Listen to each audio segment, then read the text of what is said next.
지금 태국과 캄보디아 간에는 국경을 놓고 전쟁을 벌이고 있습니다. 그런데 지난 7월 미국의 개입으로 평화 조약을 맺고 잠시 휴전을 했었죠. 물론 이번 12월에 다시 전쟁이 일어나기는 했지만 중요한 국경을 놓고 양측 다 물러서지 않던 그 자존심 싸움이 더 강한 나라가 개입을 하게 되자 전쟁을 멈추게 된 겁니다. 마치 밀림에서 영역을 다투던 맹수들이 밀림의 왕 수사자의 등장을 보고는 전쟁을 멈추었던 것처럼 더 강한 나라가 개입을 하고 등장을 하자 두려움 끝에 마지못해 평화 조약을 해서 휴전을 잠시 했었던 것이죠. 우리의 영적 전쟁도 그와 같습니다. 진정한 왕이신 하나님이 우리의 영적 전쟁에 등장을 하게 되면 우리가 힘들어하는 그 모든 영적 전쟁도 다 끝이 납니다. 영적 전쟁에 하나님이 개입하시면 우리를 두렵게 하고 염려하게 하고 슬퍼하게 하고 근심하게 하는 그 모든 원수가 다 떠나가고 전쟁은 끝이 나게 됩니다. 오늘 본문은 다윗의 시편입니다. 배경을 보자면 다윗이 전쟁 중에 하나님께 고백한 시입니다.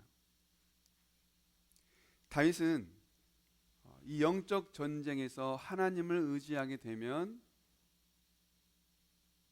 이 전쟁이 끝날 것을 너무나 잘 알았기에 하나님만이 내 전쟁에서 나타나 주신다면 이 모든 영적 전쟁이 끝날 것을 다윗은 알았기에 하나님께 기도해요. 하나님 도와주세요. 한번 따라해 보시죠. 하나님 도와주세요. 다윗이 그렇게 기도한 거예요. 그러자 하나님께서 어떻게 하시냐면 오늘 본문을 보면 모든 백성을 다윗에게 복종시켰다라고 말합니다. 여기서 말하는 백성은 다윗의 원수예요. 그런데 그 원수가 다윗에게 백성이 됐다는 거예요. 모든 원수를 굴복시켜 다윗 앞에 복종시키게 하셨던 겁니다. 전쟁을 뭐 하신 거예요? 끝내신 거예요. 하나님께서 다윗의 삶에 개입하시자 다윗의 영적 전쟁이 끝을 내게 된 겁니다. 여러분, 그러니 전쟁터에서 우리의 시선을 누구에게 둬야 될까요? 하나님께 둬야 합니다. 우리의 영적 전쟁과 같은 우리 삶 속에 우리의 시선이 하나님께로 돌아가야 돼요. 우리에게 있어서 영적 전쟁은 뭡니까? 먼저는 나 자신과의 싸움일 수 있습니다. 내 안에서 하나님의 것과 세상의 것이 다툴 때가 있죠. 먼저는 내 안에서의 영적 전쟁은 가장 먼저 일어나고 가장 크게 일어나고 가장 결정적으로 일어납니다. 그래서 우리는 내 자신과 싸우는 내 안에서의 영적 전쟁을 먼저 이겨내야 돼요. 그러기 위해서는 우리의 시선이 하나님을 향할 수 있도록 돌려야 하는 겁니다. 또 영적 전쟁이 뭐였을까요? 돈 버는 경제 구조가 있겠죠. 직장 생활 있겠죠. 또 가정에서는 아이들을 돌보는, 아이들을 키우는 그 부분에서도 우리에게는 전쟁터와 같은 삶이라고 할 수 있겠죠. 그리고 이 세상 자체가 굉장히 경쟁적입니다. 뭐든지 경쟁을 부추기지 않습니까? 세일을 하더라도 경쟁을 일으켜 세일을 하고, 판매를 하더라도 선착순을 만들어서 경쟁을 하게 만들고, 친구를 만나도 보이지 않는 경쟁을 하고, 가족을 만나도 보이지 않는 씨름을 하는 것이 이 세상이지 않습니까? 우리는 많은 삶 속에서 내 자신과 싸우지 않더라도 외부적 싸움을 굉장히 많이 하고 살아요. 매일매일이 전쟁 같아요. 그런 전쟁 속에서 우리가 살아남을 수 있는 유일한 방법은 누구를 바라보는 겁니까? 하나님을 바라보는 겁니다. 그래서 여러분, 우리는 우리의 시선이 바뀌어야 됩니다. 어떻게 해요? 하나님께로 바뀌어야 돼요. 그래야 이 전쟁터에서 사는 거예요. 하나님께로 우리의 시선이 바뀌어야 이 전쟁 같은 세상 속에서 하나님의 자녀로 살아남고 구원의 여정의 길을 계속해서 갈 수 있다는 거죠. 그런 여러분, 우리의 시선을 바꾸는 건 선택 사항이 아니라 매우 중요한 사항입니다. 오늘은 하나님께로 시선을 바꾸는 것을 다윗의 모습을 보면서 세 가지로 함께 나눠보고자 합니다. 먼저 우리가 기억해야 할 건 하나님을 보호자로 삼는다는 거예요. 하나님이 우리의 보호자가 된다는 겁니다. 시선을 하나님이 나의 보호자라고 하는 그 시선을 가져야 되는 거예요. 오늘 본문의 1절부터 2절입니다. 우리 함께 읽어보실까요? 시작. 나의 반석이신 주님을 내가 찬송하련다. 주님은 내 손을 훈련시켜 전쟁에 익숙하게 하셨고 내 손가락을 단련시켜 전투에도 익숙하게 하셨다. 주님은 나의 반석, 나의 요새, 나의 산성, 나의 구원자, 나의 방패, 나의 피난처, 뭇 백성을 나의 발 아래에 굴복하게 하신다. 아멘. 다윗은 하나님을 향해 뭐라고 고백합니까? 나의 반석, 요새, 산성, 구원자, 방패, 피난처라고 고백합니다. 여러분, 여기서 말하는 반석은 뭘까요? 흔들리지 않도록 발을 받쳐주는 단단한 기초석이에요. 하나님이 우리의 바로 흔들리는 마음을, 흔들리는 신앙을, 흔들리는 생각을 흔들리지 않도록 반석 되신다는 거예요. 요새와 산성이요, 구원자, 방패, 피난처라고 말합니다. 다윗은 말합니다. 내가 피할 곳은 하나님밖에 없습니다. 내가 피할 곳은, 내가 가장 안전하게 피할 곳은 하나님밖에 없습니다. 그러니 하나님이 나의 보호자입니다 라고 고백하는 거예요. 다윗의 시선이 보호자이신 하나님께로 향하고 있는 겁니다. 우리는 다윗의 인생을 다 이해할 수 없습니다. 우리는 다윗하면 화려함을 생각하죠. 대단함을 생각하죠. 마치 영웅담을 생각하죠. 이스라엘 왕으로서 대단한 왕이었지 않습니까? 그러나 그 이스라엘의 왕이라고 하는 화려함 뒤에는 얼마나 힘들고 고단하고 외로움이 있었을까요? 우리는 왕의 인생을 살아보지 않아서 몰라요. 왕이 되면 다 좋을 것만 같아요. 그런데요, 왕의 뒤에는 굉장한 외로움과 고단함과 쓸쓸함이 있을 겁니다. 다윗의 인생이 그랬죠. 그때마다 다윗은 하나님을 보호자로 삼고 하나님께 피했던 거예요. 하나님만이 나의 반석입니다. 하나님만이 나의 요새요, 하나님만이 나의 산성이요, 하나님만이 내가 피할 유일한 피난처입니다. 하나님이 나의 보호자입니다 라고 고백을 하는 겁니다. 여러분, 우리는 어떻습니까? 지치고 힘들 때가 있습니다. 그럴 때면 아무 말하지 않고 나를 좀 포근하게 안아줄 수 있으면 좋겠다 하는 그런 생각이 들죠. 그냥 아무것도 묻지 않고 다 잘했어, 괜찮아, 지금까지 너가 잘했어, 앞으로도 잘할 거야, 앞으로도 잘 될 거야 라고 아무것도 묻지 않고 그렇게 나를 품어주고 토닥여주는 그런 사람이 있으면 좋겠다 할 때가 있습니다. 그런데 여러분, 누가 우리에게 그런 보호자가 됩니까? 하나님이 우리에게 그런 분이 된다는 거예요. 아무것도 묻지 않고 아무것도 따지지 않고 우리가 하나님께로 돌아가기만 하면 잘했어, 괜찮아, 잘 될 거야. 우리를 그렇게 위로해 주시고 우리를 붙들어 주시는 분이 하나님이라는 거예요. 하나님이 우리의 유일한 보호자라고 하는 거죠. 하나님께로 피하면 창을 막을 수 있어요. 하나님께로 피하면 화살을 피할 수 있어요. 하나님께로 막으면, 피하면 우리를 괴롭히는 모든 원수로부터 이겨낼 수 있습니다. 그런 여러분, 우리는 하나님을 보호자로 삼고 하나님께로 우리의 시선을 돌려야 하는 겁니다. 여러분, 다윗은요, 왕이기 전에 먼저는 양을 치는 목자였습니다. 들판에서 얼마나 많은 씨름을 했겠어요. 양떼를 지킬 때 얼마나 많은 사나운 짐승들이 그 양떼를 잡아먹으려고 얼마나 많이 달라들었겠습니까? 그때마다 다윗은요, 그 모든 양떼들을 지키기 위해 그 모든 사나운 짐승들을 다 물리쳤지 않습니까? 양떼를 돌보기 위해 얼마나 많은 시간들을 잠도 자지 못하고 먹는 것도 제대로 먹지 못하면서 그 양떼들을 지켜왔겠어요.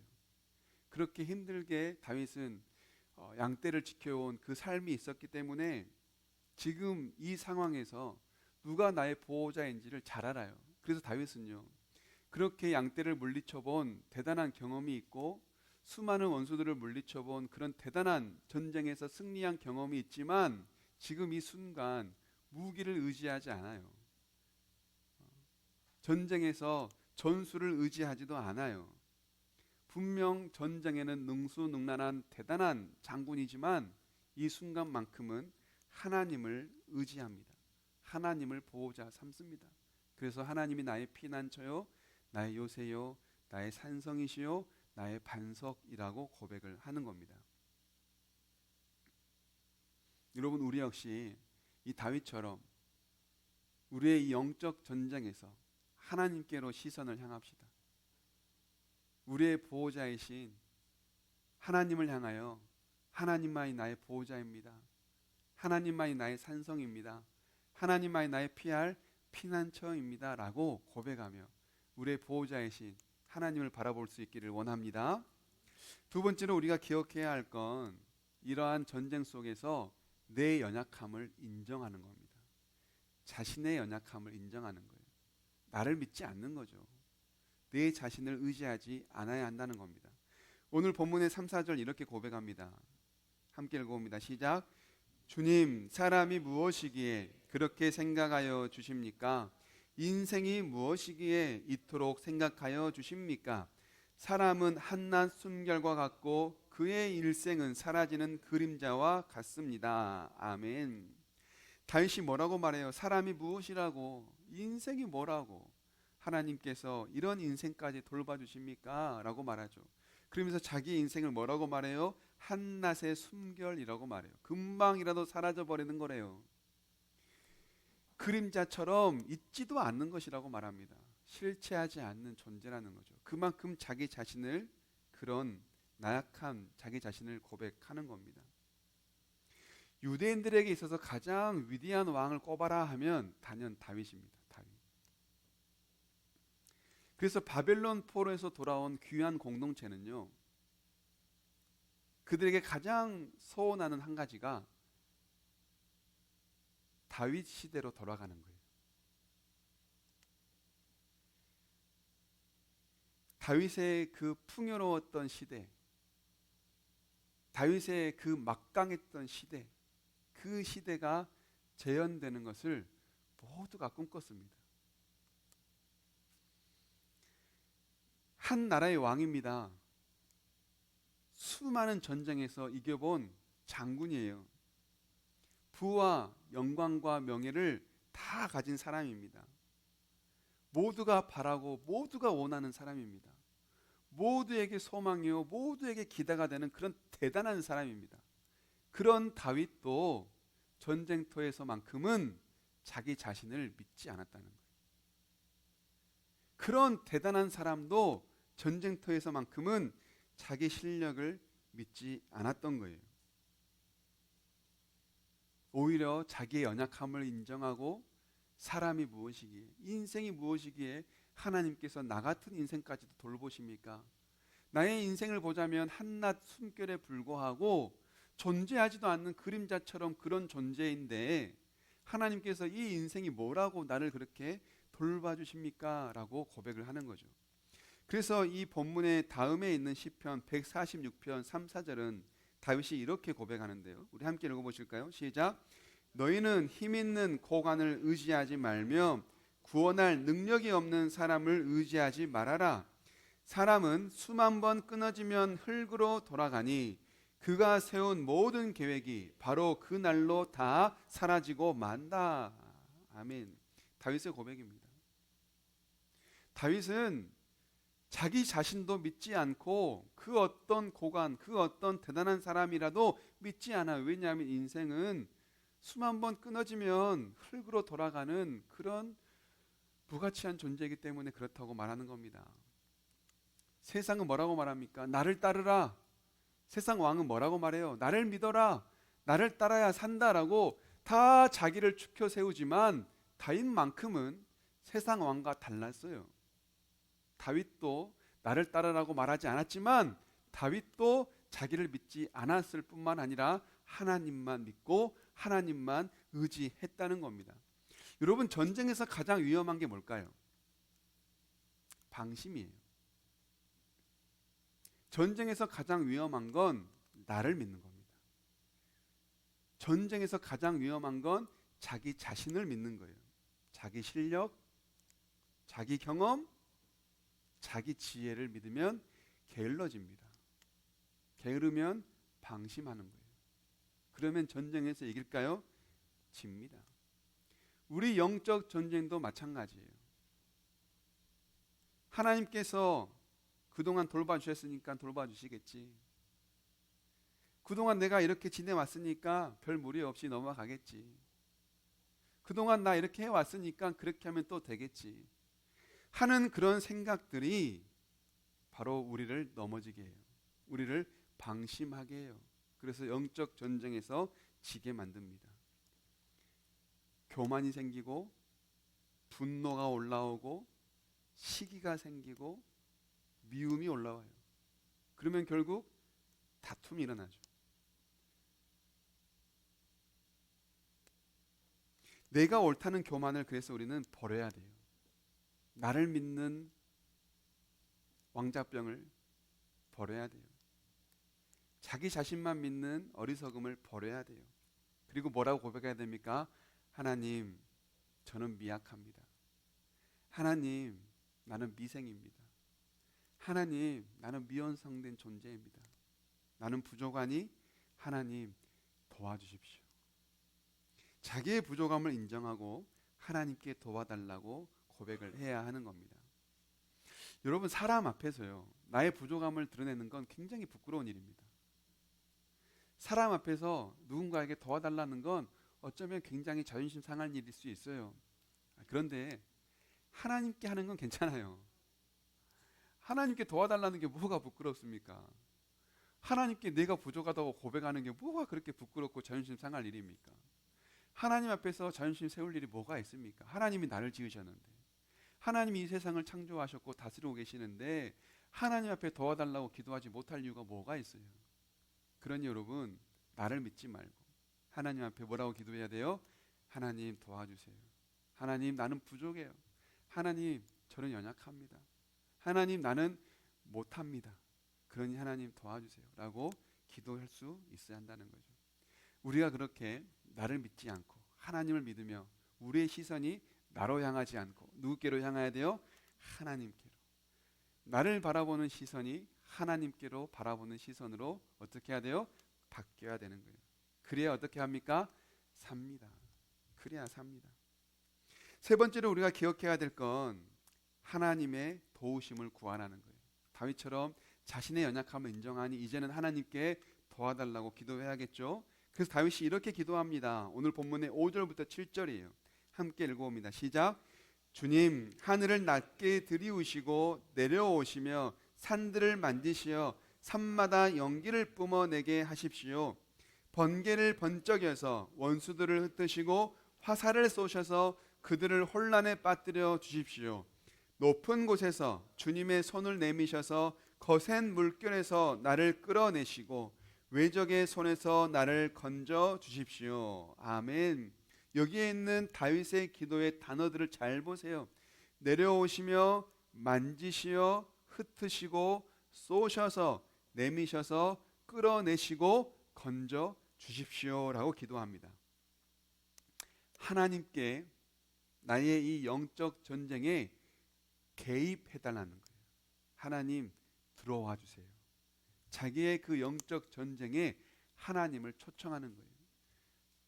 지금 그 링 위에 원수와 스파링을 하고 있는 그 링 위에 하나님께 초대하는 거예요. 하나님 들어오셔서 이 전쟁에 하나님께서 좀 개입해 주세요. 어떤 분이 저에게 이런 질문을 해요. 목사님, 세례는 하나님을 믿는 사람이 받는 거 아닙니까? 당연하죠. 하나님을 믿어야 세례를 받죠. 그런데 한 가지를 더 기억해야 됩니다. 여기서 말하는 믿음이 뭐냐라는 걸 기억해야 되는데, 여기서 말하는 믿음은 하나님의 존재를 믿는 믿음이 아닙니다. 왜일까요? 하나님의 존재는요, 신앙생활을 하지 않은 사람도 많이 믿어요. 믿지 않는 많은 사람들도 하나님이 있다는 건 압니다. 하나님이 있다는 걸 몰라서 교회 안 오는 거 아니에요. 하나님이 있는 줄 아는데 그냥 구속받기 싫으니까 안 믿는 거예요.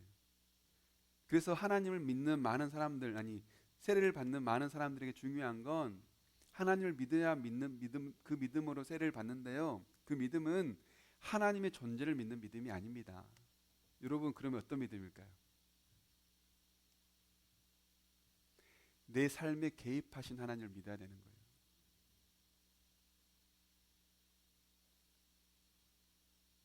나를 도우시고 나를 구속하시고 나를 살려주신 하나님을 믿는 거예요. 이 땅에 예수님을 보내셔서 그 예수님이 내 죄를 대신하여 십자가에 죽으시고 그것을 믿음으로 내가 구원받았다는 사실을 내가 믿는 거예요. 하나님이 계시냐 안 계시냐 믿는 건 당연합니다. 중요한 건 그 하나님이 내 안에 있냐 없냐는 걸 믿는 거예요. 하나님이 내 삶에 개입하시냐 안 하시냐를 믿는 거예요. 하나님이 나를 도우시는 분이냐는 걸 믿는 거예요. 하나님이 나를 도우실 분인지를 믿는 거예요. 그렇게 나와의 관계 속에서 형성되는 그 믿음이 우리에게 중요한 믿음이라는 거죠. 출애굽기 3장 7절로 8절에서는 이렇게 우리에게 말씀하는데요, 하나님께서 모세를 통해 애굽에 있는 이스라엘 백성들을 건져내시잖아요. 그때 하나님께서 자기의 계획을 말씀하시거든요. 야, 내가 이렇게 할 건데 너가 가서 인도해 하면서 모세를 부르신 말씀이에요. 우리 함께 읽어보실까요? 시작. 주님께서 다시 말씀하셨다. 나는 이집트에 있는 나의 백성이 고통받는 것을 똑똑히 보았고 또 억압 때문에 괴로워서 부르짖는 소리를 들었다. 그러므로 나는 그들의 고난을 분명히 안다. 이제 내가 내려가서 이집트 사람의 손아귀에서 그들을 구하여 이 땅으로부터 저 아름답고 넓은 땅, 젖과 꿀이 흐르는 땅, 곧 가나안 사람과 헷 사람과 아모리 사람과 브리스 사람과 히위 사람과 여부스 사람이 사는 곳으로 데려가려고 한다. 아멘. 하나님께서 출애굽 위에 모세를 만나서 하신 말씀인데요, 여기서 하나님께서 이스라엘 백성들의 삶에 개입하시겠대요. 어떻게 개입하세요? 보았고 들었고 안다. 그러니 내가 이제는 그들에게 내려가서 그들을 구하여 그들을 데려가겠다. 하나님께서는 우리를 구원하실 때 무인 정찰기를 리모컨으로 조정해서 구원하신 게 아니에요. 저 멀리 하늘에서 AI로 우리를 구원해내신 게 아니에요. 하나님께서 우리를 구원하실 땐 우리 삶에 오셨어요. 내 삶에 개입하셨다는 겁니다. 보고 듣고 아세요. 그래서 내려오셨어요. 우리에게로, 나에게로. 그리고 우리를 데려가세요. 그렇게 우리를 구원하신다는 겁니다. 그런 여러분, 하나님이 우리 삶 속에 계신 겁니까? 안 계시는 겁니까? 계시는 거죠. 하나님은 멀리서 우리를 지켜만 보고 계시는 분이 아니라 우리 삶 속에 오셔서 우리를 그렇게 이끌어 가세요.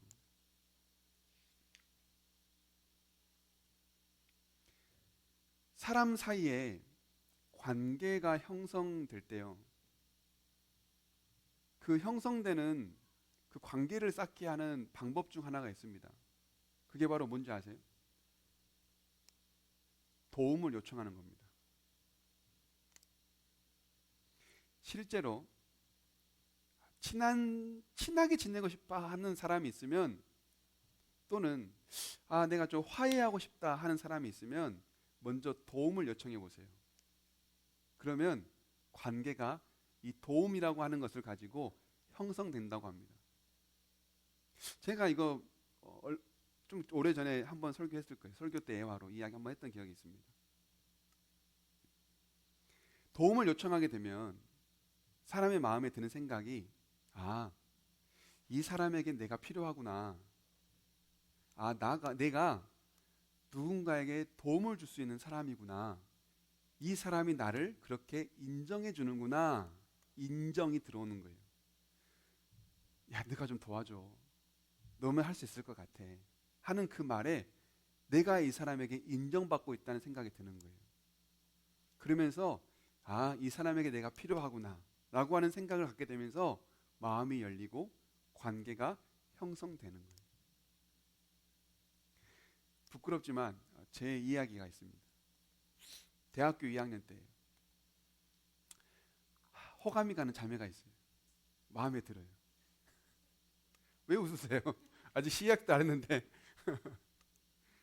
선후배 사이로 그렇게 막 지내고 있을 때 같이 이제 밥을 먹고, 주말이면 저도 광주에서 사역을 해야 되니까 평일날에는 동기들하고 같이 지내지만 주말 되면 같이 밥을 먹고 하는 사람이 없으니까 이제 그렇게 해서 같이 밥을 먹고 이렇게 지내는 사이가 됐어요.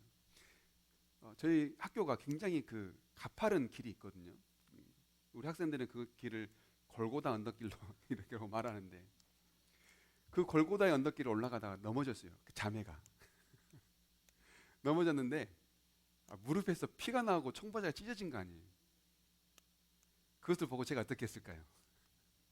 쏜살같이 약국으로 달려가서 약과 데일밴드를 사오고 청바지를 걷어붙여서 약을 발라주고 밴드를 붙여줬죠. 그 자매가 바로 저 계신 사모님입니다.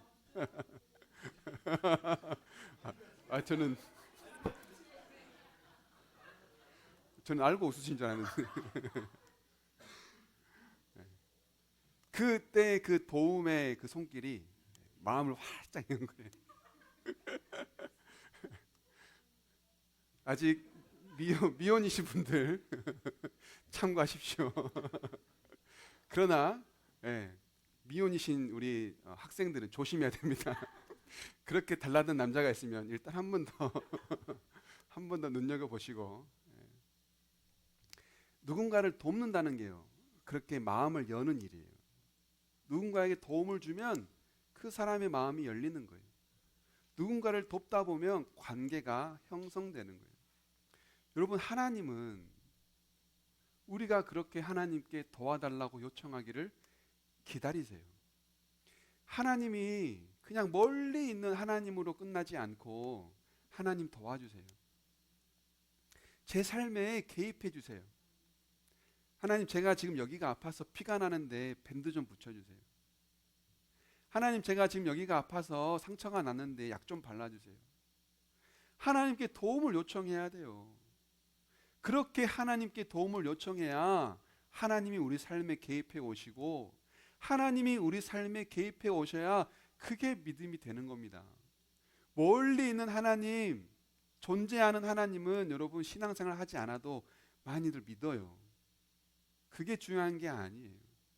하나님이 내 삶에 들어올 수 있도록 하나님이 내 안에 들어와서 나에게 약을 발라주고, 나에게 밴드를 붙여주고, 나의 상처를 싸매주고, 나의 아픔을 또닥여주고, 나에게 위로를 줄 수 있도록 하나님을 초청해야 돼요. 하나님 들어오세요. 하나님 내 삶에 오세요. 하나님 내 삶에 오셔서 나를 좀 도와주세요 라고 기도해야 하나님이 오시지 않겠습니까?